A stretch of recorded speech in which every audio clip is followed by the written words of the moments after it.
السلام علیکم ملګرو، په دې امید چې ټول روغ جوړ یو. چینل به هم سره سبسکرایب کړئ وي. ملګرو لکه څنګه چې ګورئ زما پروفایل باندې پکچر ګارډ یا کوم دغه نشان چې دا لګېدلی دی، دا هر یو ملک دپاره نه دی، دا ځینې خاص ملکونو دپاره دا ورکوي. په دې ویډیو کې موږ په دې خبرې کوو چې دا څه لپاره پکارېږي او تاسو یې څنګه فولولی شئ، که افغانستان، پاکستان یا هر ځای کې تاسو اوسېږئ، او د دې اصل مقصد څه دی.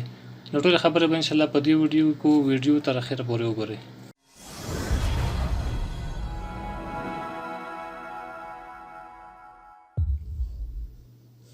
بیا هم په خیر راغلی، زه یم منتلي او تاسو ګورئ 3 سټار یا 3 ستوري. ډېر مخکې چې ویډیو طرف ته لاړ شو، یو ځل دا چې کوو چې هغه اپشن فعال دی که نه پکچر ګایډ. نو دا نه دی فعال، راځئ دا فعال کوو. تاسو دې نه وځئ، دا کټ کړئ، راشئ پلی سټور ته. پلی سټور سرچ بار کې تاسو ولیکئ یانډکس براوزر. کله چې تاسو یانډکس براوزر ولیکئ، بیا انټر کړئ، سرچ باندې کلیک وکړئ.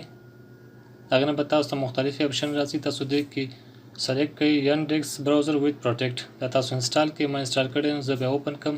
دې نه بعد تاسو راشئ فیسبوک ته، فیسبوک باندې کلیک وکړئ، او تاسو چې څنګه نور فیسبوکونو ته عام فیسبوک ته لاګین کېږئ، هماغه طریقه ده. موبایل نمبر یا جیمیل اډرس ورکړئ، هغې نه بعد پاسورډ ورکړئ، او د هغې نه بعد لاګین باندې کلیک کړئ. که دې کې تاسو دا ژبه روسي ښکاري نو مشکل نشته، یا کوم سټیپونو باندې چې زه ځم په همدې تاسو لاړ شئ، او که تاسو داسې غواړئ چې ژبه یې بدله کړئ نو ژبه هم بدلولی شئ. که تاسو چارې اوس اوکې ووایئ ستاسو پاسورډ سیف کېږي، او که نه یې غواړئ نو مې سیف کړئ، خو زه یې سیف کوم. نو دا زه خپل فیسبوک اکاونټ ته لاګین شوم. ښه، دې نه اوس راشئ وځئ، کټ کړئ دا، او تاسو راشئ بیا په هماغه یانډکس براوزر کې تاسو دا سرچ کړئ ګوګل ویب سټور، انټر یې کړئ. نو تاسو ته اول آپشن راځي ګوګل ویب سټور. دا تاسو چې کله راشئ، تاسو دې په سرچ بار کې تاسو یو بل څه ولیکئ ملټیپل فیسبوک، ملټیپل ټولز فار فیسبوک. نو کله چې تاسو دا ولیکئ، هغې نه به تاسو انټر باندې کلیک وکړئ یا سرچ باندې.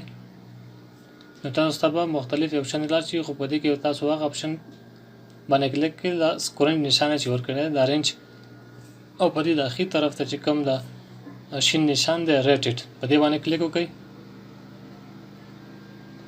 دې نه به تاسو راشئ، دا لاندې چې کوم 3 ټکي دي، دا دایره هم دې تاویږي، تاسو لیدلی شئ، دې باندې کلیک وکړئ،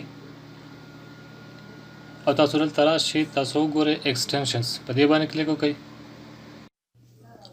اوس تاسو راشئ ملټیپل ټولز فار فیسبوک، دې باندې کلیک وکړئ، او دې نه بعد تاسو راشئ چپ طرف چې کوم کراس نشان دی، دې باندې کلیک وکړئ، او هغې نه بعد راشئ تاسو دلته وګورئ ټولز باندې کلیک وکړئ، او ټولز نه بعد تاسو راشئ وګورئ پروفایل پکچر ګارډ. دې باندې چې کله کلیک وکړئ نو تاسو ګارډ به دلته راشي. اوس تاسو ته دا انیبل کول غواړئ که نه شیلډ اپ، دې باندې تاسو کلیک وکړئ، نو ستاسو پکچر ګارډ چې دا به انیبل شي. نو دا دی ستاسو پکچر ګارډ اوس انیبل شوی دی. نو راشئ تاسو یې وګورئ چې هلته په فیسبوک کې هم دا هماغه شانتې ان شوی که نه. نو لږ وخت نیسي چې دا ان شي، دا دی اوس دا ان شوی دی. تاسو کتی شئ، نو تاسو کتی شئ چې دلته ان شو. که تاسو غواړئ چې ستاسو فیسبوک اپ کې هم دا راغلی که نه، نو دې ځای نه تاسو وځئ او فیسبوک اپ ته لاړ شئ، تاسو پروفایل باندې کلیک وکړئ. لږ وخت نیسي چې دا دلته پې شیلډ راشي، دا شیلډ پې راغلی دی. اکثر کسان داسې کوي چې د چا پروفایل عکس راواخلي، نوم هم هماغه شانتې ورکړي، عکس هم هماغه شانتې ورکړي، بیا د هغه ملګري پې تنګوي یا خراب پوسټونه پې کوي.